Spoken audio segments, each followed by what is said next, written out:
आज हमारे पास जो किताब है उसका एक चैप्टर कुछ ऐसा बताता है जो सुनने में सच कहूं तो लगभग नामुमकिन सा लगता है।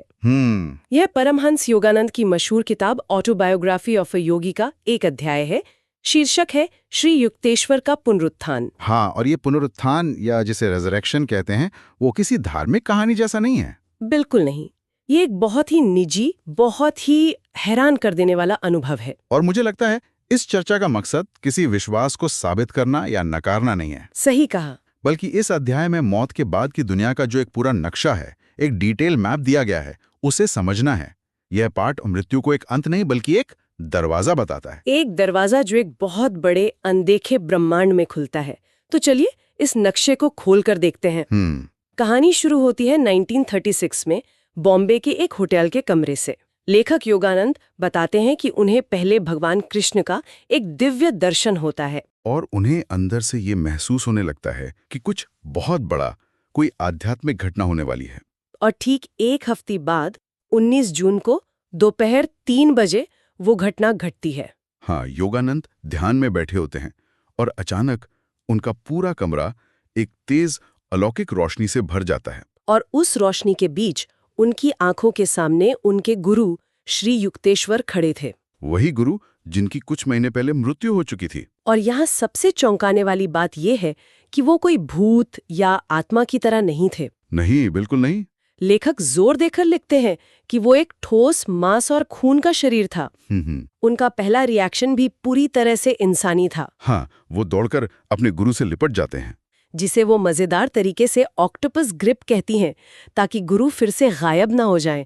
और वो एक बच्चे की तरह शिकायत करते हैं, आपने मुझे क्यों छोड़ दिया? ये एक बहुत ही भावुक पल है।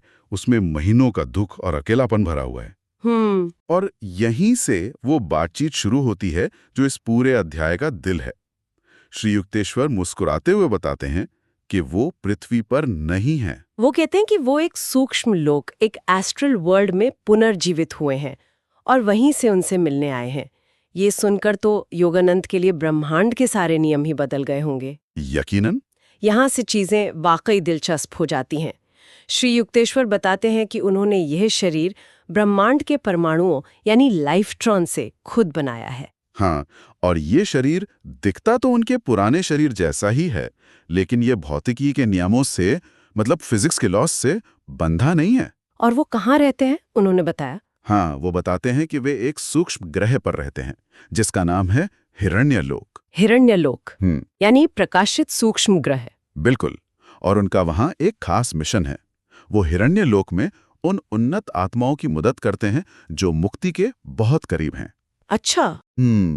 वो उन्हें उनके आखिरी बचे हुए सूक्ष्म कर्मों से छुटकारा पाने में मदद करते हैं ताकि वे जन्म मृत्यु के चक्र से पूरी तरह आजाद हो सकें। तो मतलब हिरण्यलोक एक तरह का ट्रांजिशन पॉइंट है, मुक्ति से ठीक पहले का स्टेशन। हाँ, आप ऐसा कह सकते हैं। लेकिन इस स्टेशन पर हर किसी को एंट्री नहीं मिलती है ना? बिल्कुल नहीं। पाठ में साफ लिखा है कि हिरण्यलोक में सिर्फ वही आत्माएं पहुंच सकती हैं जिन्होंने पृथ्वी पर अपने आखिरी जन्म में निर्विकल्प समाधि की अवस्था को पा लिया हो। चेतना की वो अवस्था जहां मन पूरी तरह शांत हो जाता है और आत्मा का परमात्मा से सीधा अनुभव होता है। तो ये कोई टूरिस्ट डेस्टिनेशन नहीं, बल्कि एक बहुत ही खास आध्यात्मिक मंजिल है। यहीं पर वो 3 शरीरों वाली बात आती है जो मुझे हमेशा थोड़ी कंफ्यूजिंग लगी है। हम तो सिर्फ अपने इस भौतिक शरीर को ही जानते हैं, ये बाकी 2 शरीर क्या हैं? इसे समझने का एक बहुत अच्छा तरीका है। सोचिए कि कारण शरीर, जिसे कॉजल बॉडी कहते हैं, वो एक आर्किटेक्ट का बनाया हुआ ब्लूप्रिंट है। ठीक है। इसमें सिर्फ विचार और मूल इच्छाएं हैं, 35 तरह के मूल विचार। फिर आता है सूक्ष्म शरीर, एस्ट्रल बॉडी, जो उस ब्लूप्रिंट पर बना हुआ सॉफ्टवेयर या ऑपरेटिंग सिस्टम है। Okay, software. हाँ, इसमें 19 तत्व होते हैं, जैसे मन, बुद्धि, अहंकार, भावनाएं। और आखिर में है हमारा भौतिक शरीर, जो उस सॉफ्टवेयर को चलाने वाला हार्डवेयर है। वाह, ये तो बहुत आसानी से समझ आ गया। मतलब मृत्यु के बाद सिर्फ हार्डवेयर नष्ट होता है। हाँ, सॉफ्टवेयर और ब्लूप्रिंट तो साथ रहते हैं। और श्री युक्तेश्वर का काम उन आत्माओं के साथ है जो अपने सॉफ्टवेयर यानी सूक्ष्म शरीर को अपग्रेड करके ब्लूप्रिंट, मतलब कारण शरीर के लेवल पर जाने की तैयारी कर रही हैं। बिल्कुल सही समझा। वो एक तरह के आध्यात्मिक सॉफ्टवेयर इंजीनियर हैं। और जिस दुनिया में वो ये काम कर रहे हैं, उस सूक्ष्म ब्रह्मांड का वर्णन तो कमाल का है। हाँ, वो बताते हैं कि सूक्ष्म ब्रह्मांड हमारे भौतिक ब्रह्मांड से सैकड़ों गुना बड़ा है। सैकड़ों गुना। और हमारा पूरा ब्रह्मांड वो उसके नीचे एक छोटी सी टोकरी की तरह लटका हुआ है। ये कल्पना करना भी मुश्किल है। ये उपमा तो हमारा नजरिया ही बदल देती है।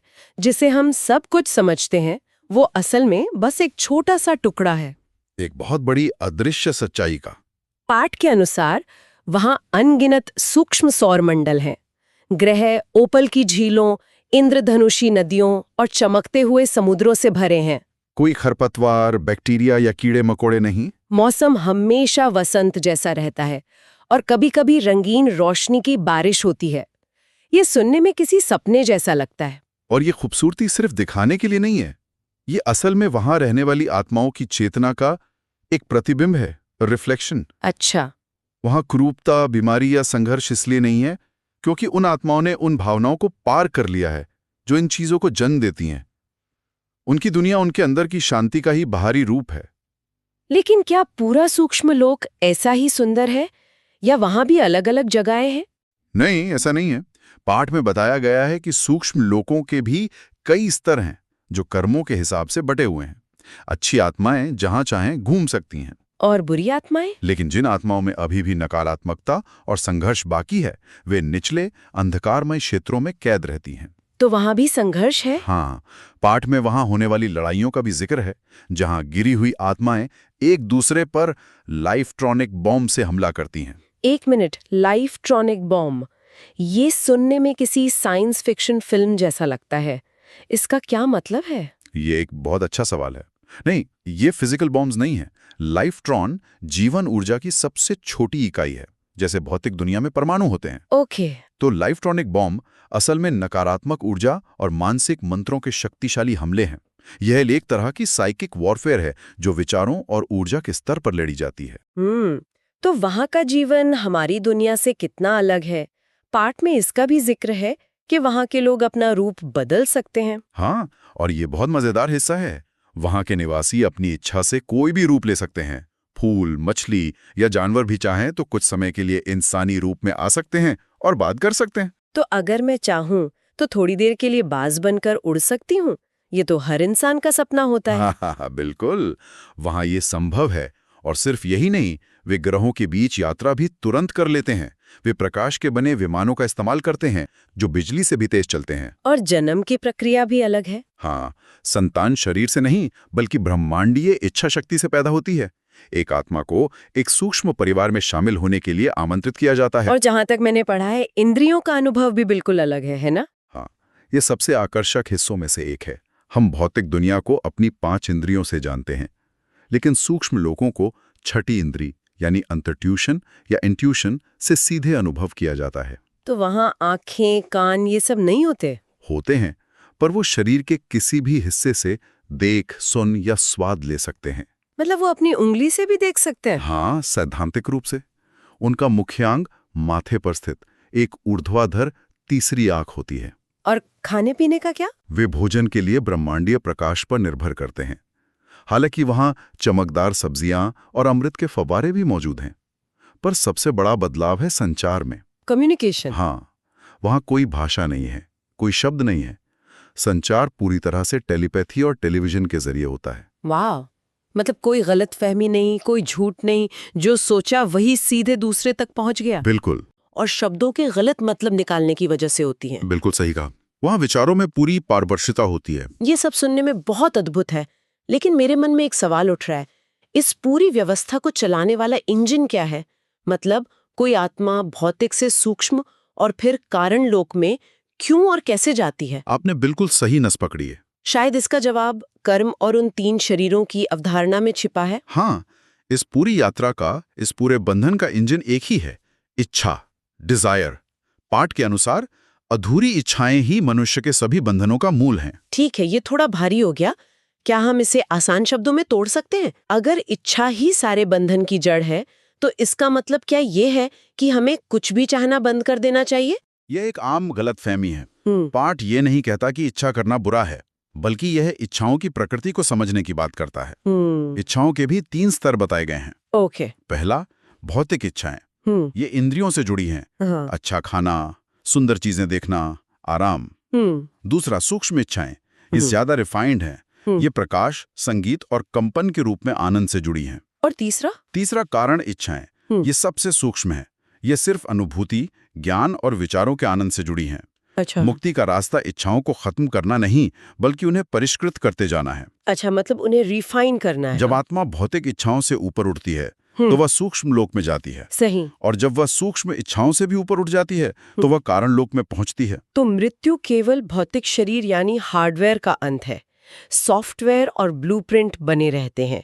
और जब ज्ञान के जरिए आत्मा ये समझ जाती है कि उसे किसी भी तरह के आनंद की जरूरत नहीं है, तब सारी इच्छाएं खत्म हो जाती हैं और तभी बाकी दो शरीर भी नष्ट होते हैं और आत्मा आजाद होती है। एकदम सही। ये एक तरह से परतों को उतारने जैसा है। भौतिक शरीर की मृत्यु के बाद आत्मा सूक्ष्म शरीर में रहती है।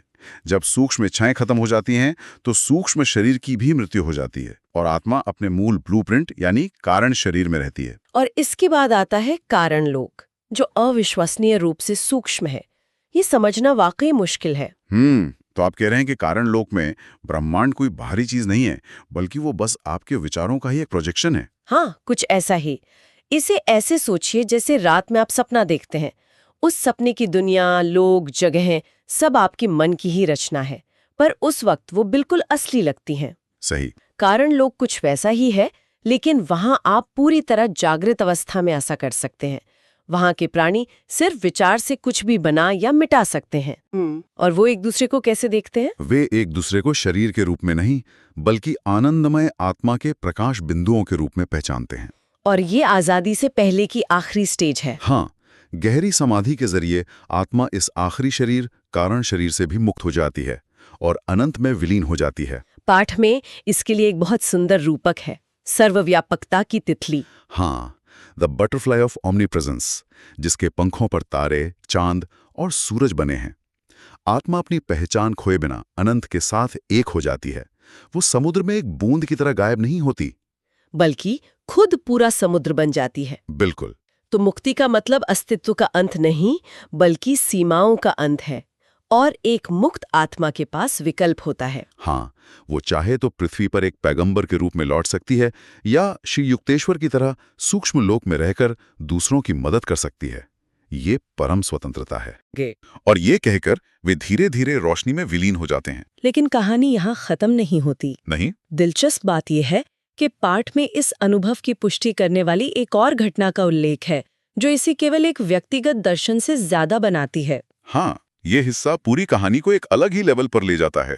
श्री युक्तेश्वर की एक बहुत बूढ़ी शिष्या थी, जिन्हें सब माँ कहते थे। वो गुरु की मृत्यु के एक हफ्ते बाद आश्रम आती हैं।